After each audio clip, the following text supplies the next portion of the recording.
#1 scoring offense in the NFL. 17 points. How does that feel? Yeah, man, it feels great. Obviously, flipping play to run a little bit better, especially in the first half. I think the average somewhere close to 5 yards per carry. So as we keep going, got to be a little bit better with that. But I thought we played great today. Rush and the D-line and DBs working together, and then obviously the offense went out there and put points on the board and made them one-dimensional in that aspect. But yeah, I think we played pretty good today. After the first drive, especially, right? It's Yeah. 15-play drive, you guys were out there for like almost 10 minutes. Adjustments like after that one? Yeah, we kind of talked about it during the week. They're pretty good in this league. I think they're 1 or 2 in the first 15 plays and scoring drives. First drive of the first half and second half, putting points on the board. So we understood that they got a good first 15, and I'm just kind of just riding the wave. And then after that, kind of see what they got, locking on our checks and keys, and go from there. But yeah, they did everything we expected them to do on the first 15. Mix it up a little bit, run pass, work the perimeter, get some guys, their key guys involved, and a little bit of trick plays in there too. What do you like where the defense is right now, and what do you want to see improve as you go here?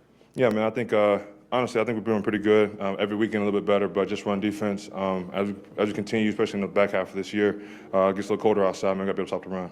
Did you know that rule on the apparent touchdown with Goff? Did you know that was? Yeah, I knew it was a legal shift rule, but honestly, I didn't think I didn't know the flag was going to get called on that play because it's so far past.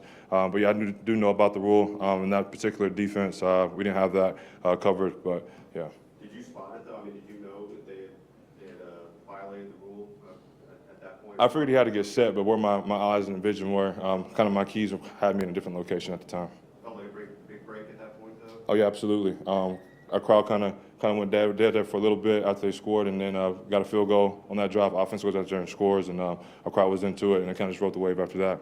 How much, when the offense comes out and gets that touchdown to go up 20-10, how much does that put pressure on them? And then they kind of seemed like they got away from the run a little bit. Yeah, Because they don't get after. Yeah, I kind of missed that a little bit earlier, but our offense putting points on the board, made them pass the ball, had to go chase points a little bit, kind of got them out of their early run game. They're big run the ball first and second down, so getting a good play on first down, second down, forcing the pass kind of helps us out in terms of how our defensive makeup is for sure. And yeah, we kind of use that to our advantage second half.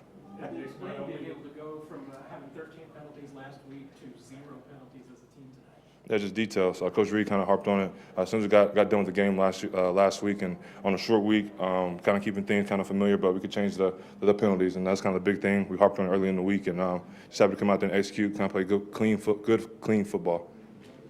Nick, not only hold them 17 points, but no fourth down conversions. Obviously, it's a point of emphasis for this team. How are you guys able to do that? Yeah, kind of mixed up looks on them a little bit. We play some man, play some zone. Rush kind of working together with the coverage. I think obviously having 4th down and 2 or longer ones kind of helps us out a lot. So we just got to make sure we can continue to do that. Nick, what did you see in that skirmish after the game, and what's that like when you have to deal with something like that? Yeah, obviously. Well, for me, I was on the sideline getting my tape cut off, so I turned around and kind of missed everything. But big picture for us, man, just make sure the guys are safe and available for us next week. That's kind of our mindset was, make sure our quarterback's good and make sure our guys taken care of. Last one, anybody? You mentioned the DBs, and Shamari had 12 tackles tonight. That was a career high for him. How do you just kind of see him, grow into that role and kind of develop this year? Yeah, he's a tweener guy, so he can play safety, corner, DB, kind of plays a little bit of everything for us. So having that guy kind of gain confidence as he keeps going, and we're using him a lot of different ways. Just a versatile guy, a key piece for our defense, and he's continuing to grow and continue to get better. Thank you, everybody. Yep, thank you. Appreciate it.